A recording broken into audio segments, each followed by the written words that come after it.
Okay जी, तो हम इस वक्त आपके सामने मौजूद हैं। आपको वजह पता होगी क्या है। Pakistan versus England, the decided test match of the series, 3 match series between England and Pakistan. And who would have thought, at least I did not, after the humiliating defeat जो कि पाकिस्तान को बांग्लादेश के हाथों हुई, उससे पहले वर्ल्ड टी20 में जो हमारा काम रहा, और जिस तरीके से हमारा एक चल रहा था 4-5 स्टार प्लेयर्स जिसमें शाहीन शाह अफरीदी, नसीम शाह, बाबर आजम, ये वो प्लेयर्स थे कि जो इनविंसिबल थे, उनको हटाया नहीं जा सकता था और उनके होते हुए टीम परफॉर्म नहीं कर पा रही थी। लेकिन सडनली दो चीजें चेंज हुई। एक तो सिलेक्शन कमेटी चेंज हुई। सारे लोग इस जीत का क्रेडिट दे रहे हैं सिर्फ स्पिनर्स को, पिचेस को, लेकिन I'd give the credit to Aqib Javed and the new selection committee because they made some bold choices। पहले टेस्ट मैच में ह्यूमिलेटिंग डिफीट के बाद दूसरे टेस्ट मैच में विकेट चेंज करने का, स्पिन विकेट करने का फैसला किया गया और वो लोग स्क्वाड का हिस्सा बनाए गए जिनके बारे में कोई कहता ही नहीं था। सवाल उठाए जा रहे थे कि हमारे स्पिनर्स कहाँ गए। इससे पहले जो मैच हुआ था उसके अंदर हमने अबरार की बॉलिंग देखी और उसकी लैक ऑफ वेरिएशन देखा, plus let's cut him some slack के the ball wasn't turning that much, और वो इतना उसको मार पड़ी बेचारे को कि वो बीमार पड़ गया। उसके बाद ये है कि आकिब जावेद ने कुछ हंगामी फैसले किए, बाबर आजम को रेस्ट दिया, ड्रॉप किया। अच्छा है, he is a very good batter, लेकिन वो थोड़ा सा अपनी फॉर्म गेन करें तो दोबारा टीम में उनकी जगह बन सकती है। कामरान गुलाम को लाए जिन्होंने एक जबरदस्त सेंचुरी की अपने डेब्यू पे, उसके बाद वो थोड़ा सा नाकाम रहे अगली 2 इनिंग्स में, लेकिन फिर भी उनका स्टार्ट बहुत शानदार था। उसके बाद दो हीरो जो कि पाकिस्तानी टीम का हिस्सा बने, और आप सोचिए कि 2 टेस्ट मैचेस में उन्होंने 39 विकेटें हासिल की हैं, यानी कि out of 40, 39 wickets were taken by these two spinners. और अभी साजिद तो माशाल्लाह से अपना 10 विकेट हॉल कर चुके हैं, मेरे ख्याल में नोमान ने भी कर लिया होगा। लेकिन आप ये देखिए कि क्या किसी और दूसरे बॉलर को मौका ही नहीं मिला। आई मीन इस टेस्ट मैच में हिस्ट्री बनी है कि पाकिस्तान ने किसी फास्ट बॉलर से बॉलिंग नहीं कराई। आमिर जमाल भी सुकून में होंगे कि यार शुक्र है इस गर्मी में मुझे बॉलिंग करने का मौका नहीं मिला। खैर weather is quite good there in Pindi.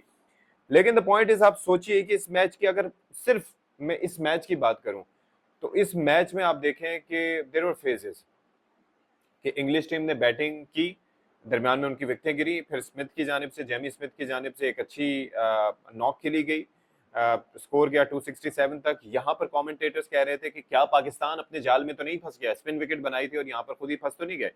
लेकिन उसके बाद जब पाकिस्तान की बैटिंग आई, ओरिजिनली हमने देखा कि 73 पे 3 आउट हुए, फिर उसके बाद और विकेटें गिरी, तो लगा ये कि फिर हमारा जो एक एक जो कहते हैं ना कि एक हमारा कोलैप्स, जो सिंबॉलिक हमारा कोलैप्स होता है, जो कि एक रिवायत का हिस्सा है, वो आने वाला है। लेकिन वो नहीं हुआ। क्यों? क्योंकि Saud Shakeel was on the crease. आप सोचिए, उस बंदे ने हमें बता दिया। लोग कंपैरिजन कर रहे थे, there is no comparison with sir Brian Lara with anyone. I mean उसके शॉट सिलेक्शन, उसकी गेम, उसका जो मतलब जिस तरीके से वो खेलता था, वो टोटली डिफरेंट है from Saud Shakeel. But what he showed us, Saud Shakil, is the resilience, is the patience.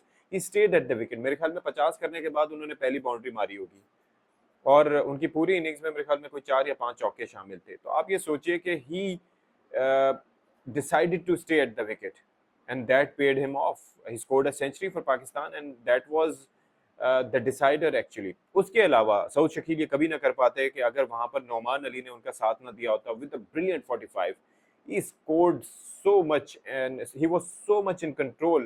and फिर रही सही कसर पूरी कर दी हमारे दूसरे हीरो साजिद ने।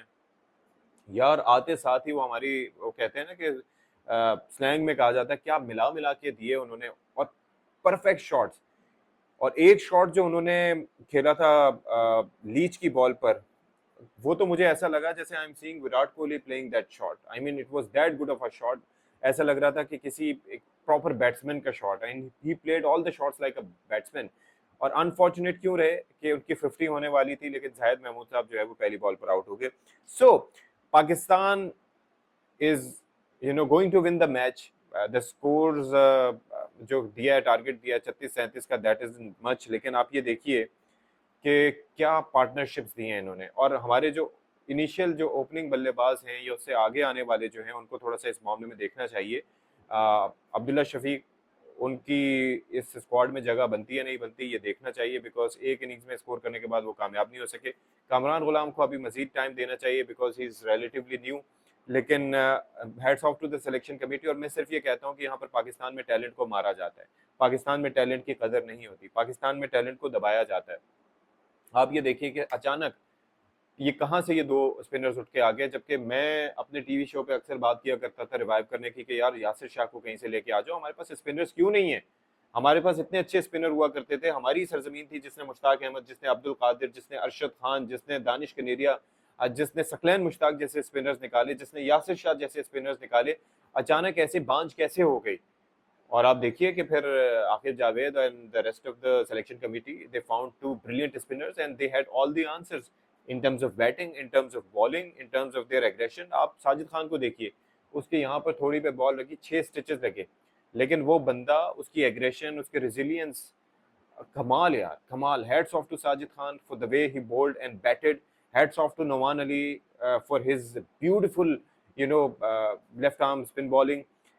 क्या मैं क्रेडिट दूं, आई मीन इससे बढ़कर और कोई क्रेडिट हो नहीं सकता। और वो जो लोग यहाँ पर कीबोर्ड वॉरियर्स बने हुए फेलियर का इंतजार कर रहे थे, उनको मुंह की खानी पड़ी। और जो लोग ये कह रहे हैं कि जी पाकिस्तान ने अपनी मर्जी की स्पिन की विकेटें बनवा ली, तो but this is what Australians do, this is what Englishman do. अपने वहां पर हम जाते हैं तो हम पाकिस्तानी कंडीशंस पर थोड़ी खेलते हैं, तो हमारा भी हक है। वो जो इंडस्ट्रियल फैंस और जो हीटर लगा के काम किया था, तो वो मतलब पूरा हुआ। और जाहिर है कि हमें ये भी डर था कि कहीं हमारी बैटिंग भी कोलैप्स ना कर जाए, जो कि किया। लेकिन फिर संभाला भी दिया हमारे आने वाले बल्लेबाजों ने। और मुझे ये लगता है इस इनिंग्स में स्पेशली कि जो बहुत से बैट्समैन इंग्लिश टीम के खामखा के शॉट्स खेलते हुए आउट हुए।